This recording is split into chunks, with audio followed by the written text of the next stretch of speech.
안녕하십니까. 지난 시간에 예고해드린 대로 이번 시간에는 핵융합에 대해서 말씀드리는 시간을 갖도록 하겠습니다. 지금 현재 이터나 케이스타, 즉 그 근원은 토카막이죠. 토카막에서 이루고자 하는 플라즈마 수소 핵융합, 그것은 안 된다는 얘기는 말씀을 드렸습니다. 왜 그것이 안 되는 거니 하는 것은 이론이 오류가 있음으로 해서, 등가 원리에 의해서 파생된 이론임으로 해서 그것이 성공할 수 없다, 그런 얘기를 지난 시간에 해드렸습니다. 그렇다면 그냥 핵융합은 또 어떤 것이 다르냐? 플라즈마 수소 핵융합이라고 하는 것은 토카막에서 진행되고 있는 그 핵융합은 사실은 핵융합을 진행함에 있어 에너지가 거기서 튀어나온다 하는 그 이론 때문에 이제 그것을 하고 있는데요. 사실은 핵융합이 이루어진다 하더라도 에너지는 그 어떤 에너지도 밖으로 나오지 않는다. 그렇다면 태양이 방사하고 있는 빛은 어떤 에너지냐? 그것은 운동하는 전자, 즉 극성이 엇갈리는 운동을 일으킨 전자가 뜨거워져 있음으로 해서 태양의 표면에 집적이 일어난 탄소, 즉 마그마죠. 액체 탄소입니다. 액체 탄소. 그 이제 뜨거운 온도에 의해서 이글이글 거리면서 그것이 이제 빛으로 깨져 나온다. 마그마가 빛으로 깨져 나온다. 그로 인해서 태양의 표면은 상시적으로 이글이글 거리고 빛을 상시적으로 방사를 한다. 그럼 태양이 폭발하는 것은 뭐냐? 폭발하는 것은 수소나 헬륨이 붕괴를 일으키는 것입니다. 태양의 표면 안쪽에서 흑체 복사 플라즈마의 가장자리, 즉 거기에서 많은 양의 집적이 일어나다가 그것이 일순간에 폭발을 일으킵니다. 그것이 이제 붕괴가 되는 것이죠. 수소나 헬륨이 붕괴가 됩니다. 이때는 폭발을 일으키면서 태양학자들이 주장하는 홍염이라는 것을 밖으로 뿜어내면서 거의 100만 킬로미터도 더 멀리 도망가는 그 홍염을 초세, 즉 시작된 곳에서부터, 즉 끌어당겨서 안쪽으로 끌고 잡아 들어가는, 그것은 수소의 원자와 헬륨의 원자, 이런 것들이 그냥 붕괴되는 과정에 양자 입자와 전자, 운동하는 전자가 되기 전, 그러니까 흑체 상태에 도달하기 전 수소나 헬륨에 붙들려 포획되어 있던 전자가 양자 입자와 같이 그 폭발 압력에 밖으로 이제 이렇게 뻗어나오는, 그것을 이제 뉴클리어 포스, 즉 태양의 중심에 존재하고 있는 프로톤 덩어리의 핵력에 의해서 초세부터 끌고 안쪽으로 들어가는, 그것을 보이고 있습니다. 따라서 그런 폭발이 일어나고 난 뒤에는 어김없이 태양의 표면에 마그마가 헤쳐지면서 그 안에 운동하는 전자, 즉 흑체 복사 플라즈마가 까맣게 우리 눈에 보인다. 그리고 천체 물리학자들 주장대로 우주 공간의 망원경으로 들여다보고 난 뒤에 블랙홀을 발견했다, 뭐 이런 얘기도 있는데요. 이것은 블랙홀이 아니라 항성입니다. 항성. 검은 항성. 즉 태양의 표면에 액체 마그마가 집적이 일어나지 않았다면 우리 태양도 아마 그렇게 검은색의 항성이었다. 대부분이 우주에 존재하는 천체의 중심들, 질량이 큰 천체죠. 예를 들면 은하라고 하죠. 이제 은하의 중심에는 블랙홀이 존재하고 있다. 근데 그것은 블랙홀이라고 하는 것이 아니라 항성이다. 항성은 표면에 양자 입자들이 집적이 일어나지 않는다. 왜 일어나지 않느냐? 질량이 너무도 커서 완벽하게 프로톤이나 물질들을 결합을 시킨 뒤에, 전자와 결합을 시킨 뒤에, 또 핵융합을 시킨 뒤에 그것을 붕괴를 시키는데 완벽하게 연소를 시킨다. 그래서 빛으로, 완벽한 빛으로 깨져 나온다. 그래서 그 주위는 밝게 빛이 나지만 그것은 다시 천체들이 전부 끌고 들어가 버린다. 그로 인해 그것은 양전자 빛이다. 양전자 빛은 모든 천체가 끌어당기는 빛이다. 왜?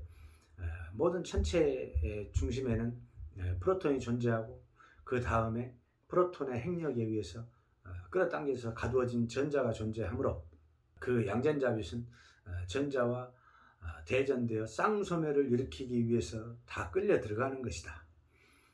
그래서 우리가 육안으로 봤을 때 은하수 저편 너머에는 은은한 빛이 있지만 그 빛이 은하수를 건너 우리에게 도달하지 못한다. 눈에는 보이지만 그 빛은 은하수를 건너오지 못한다. 그것은 별들의 군락, 즉 은하수 천체들에 에워싸여져 있기 때문에 양전자 빛인 그 빛이 전부 끌려 들어가서 우리에게 도달할 수 없다.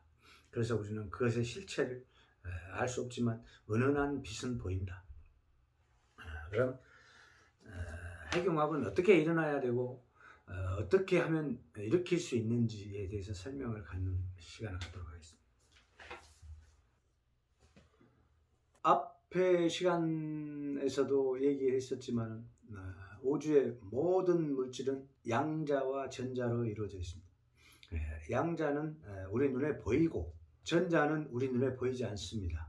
간혹 보이죠. 보이기도 하죠. 번개나 뭐 아크 이런 것들이 다 전자가 이제 우리 눈에 들어오는 것인데요. 사실은 전자는 양자를 타고 움직입니다. 양자들의 군락 속을 타고 흐른다. 그래서 도체들은 전자를 잡아당긴다.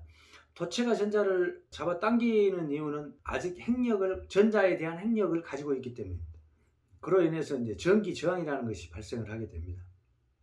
그런데 사실은 모든 천체, 물론 이제 소행성도 대부분 프로톤을 가지고 있으며 전자를 가지고 있습니다. 그런데 이제 운석 같은 경우는 전자를 가지고 있겠지만 또한 프로톤도 다 이제 양자화 일어나 버렸고 탄소화가 일어나 버린 게 대부분이고 운석 같은 경우는 그로 인해서 그게 이제 천체들에 끌려 들어가는, 즉 뭐 유성우 같은 것이 이제 그런 것들이죠.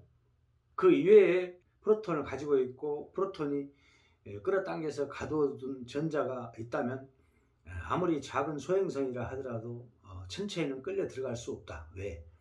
핵력이 잡아당기기도 하지만 청력에 의해서 밀어내져 버리기도 한다.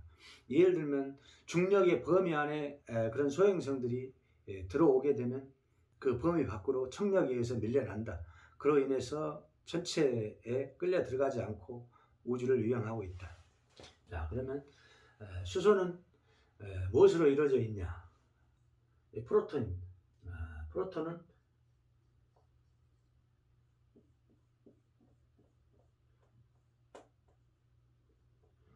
1836개체.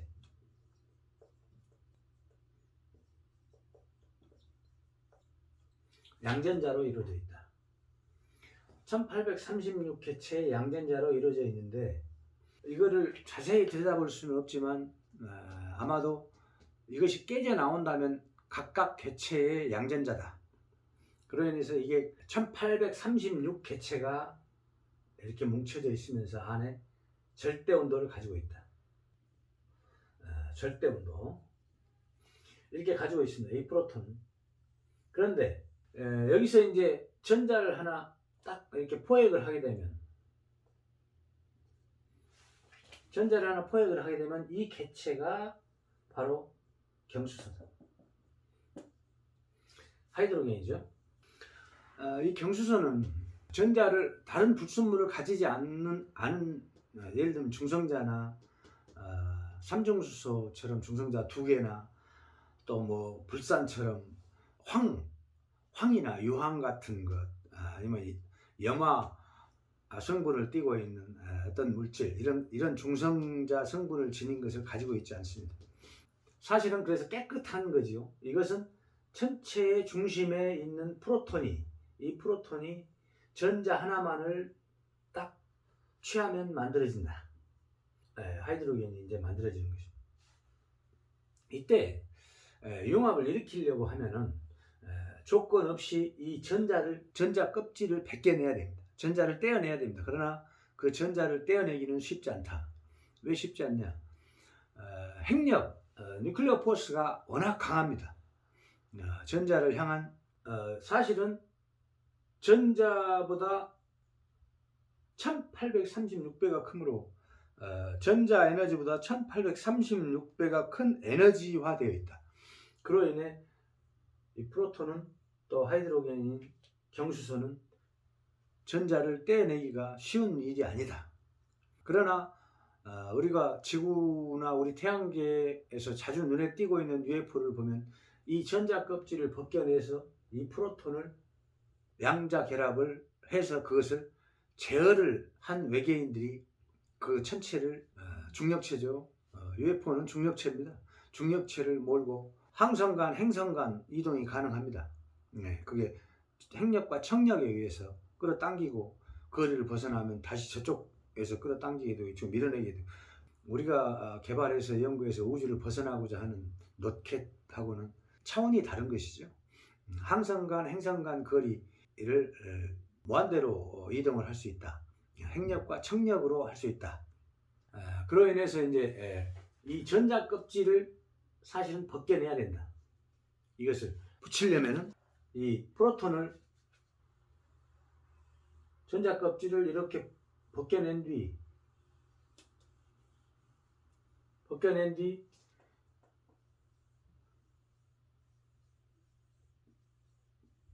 이렇게 양자 결합을 시킨다. 전자 껍질을 벗겨내게 되면 이거는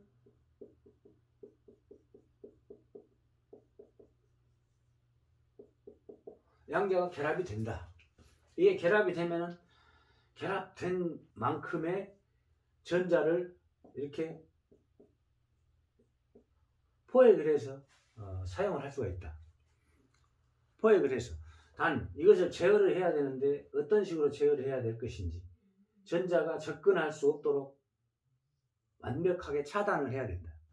그리고 이 양자 결합된 프로톤과 전자가 접근할 수 없도록, 접근해서 만나버리면 경수소가 돼버리니 그것을 차단해야 된다. 그것을 연구를 해야 된다.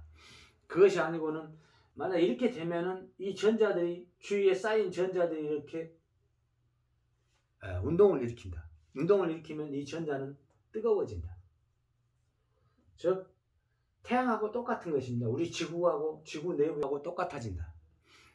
이로 인해서 이거를 끌고 화성도 가고 우리 은하의 중심도 가까이 가볼 수 있고, 우리 태양계에 가서 전자도 뽑아올 수 있고, UFO처럼 전자도 뽑아올 수 있다. 이건 만약에 이걸 하게 되면 어떤 것이 있냐? 도로도 필요 없을 것이요, 자동차 다 필요 없을 것입니다. 왜냐? 이것은 공중에 그냥 붕 떠다니면서 이동이 가능하고 물건을 이송할 수도 있고 하기 때문에 비행기도 필요 없고 배도 필요 없고 기차도 필요 없고, 아마도 모르긴 해도 과학기술의 발전이 차원이 다른 단계로 이동하는 것이다. 우리 3차원, 4차원 이런 단계가 아니고 3차 산업, 5차 산업 이런 산업적인 얘기가 아니고 패러다임 자체가 바뀐다. 천체와 천체 간 이동할 수 있고, 우리가 얼마든지 이 공기, 질소와 산소층을 만들 수 있다. 질소와 산소층을 만들어서 이렇게 이걸 끌고 천체든 어디든 마음대로 갈 수 있다. 그리고 냉난방 다 해결되고 모든 것이 다 해결될 수 있다. 그러니 우리 지구에서, 이 좁은 지구에서 그 땅을 뺏기 위해서, 국가 간 땅을 뺏기 위해서 그 분쟁이 일어날 일도 없을 것이요. 식량도 작업할 수 있다. 안에서 식량도 작업, 농사 지으면서 UFO처럼 이 중력체 내부에서 빛을 만들어서 식량도 작업 생산할 수 있으면, 그리고 번식도 하면서 우리 인간이 후손들을 생산하면서 우주여행을 할 수 있다. 그것이 UFO에 있는 외계인들이 할 수 있는 일이다. 그 외계인들은 사실은 알고 있습니다. 이것은 우리의 과학기술력은 정말 우물한 개구리다. 상대조차 되지 않는다.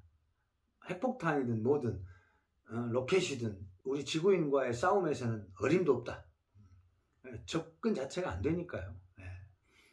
이것을 만들게 되면, 핵융합 시스템을 만들게 되면 모든 것이 다 해결된다.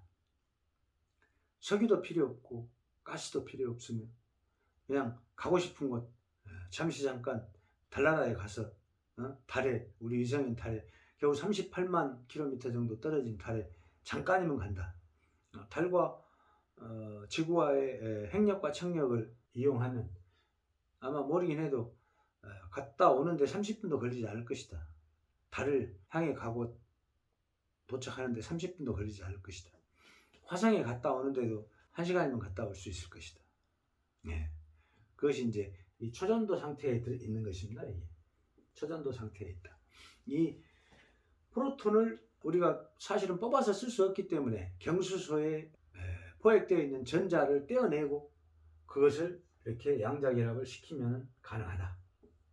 뭐 토카막이나 이런 걸 만들어서 붕괴나 분열을 시켜서 뭐 핵융합을 일으켜 본들 거기서 에너지는 나오지 않고 그냥 모든 것을 계속해서 주입해 줘야만 수소나 전기 계속해서 공급을 해줘야 그것이 온도를 유지할 수 있고 뭐 에너지가 그렇게 들어간다면 온도에서 생산해낸 에너지를 거기다 다시 꼬아박는 아무것도 안 되는 그런 것이다. 하지만 이거는 이 프로톤 덩어리만 제어할 수 있는 용기를 만들고 전자 껍질을 벗겨낸 프로톤만 모을 수 있으면 가둘 수 있으면 모든 것은 해결된다.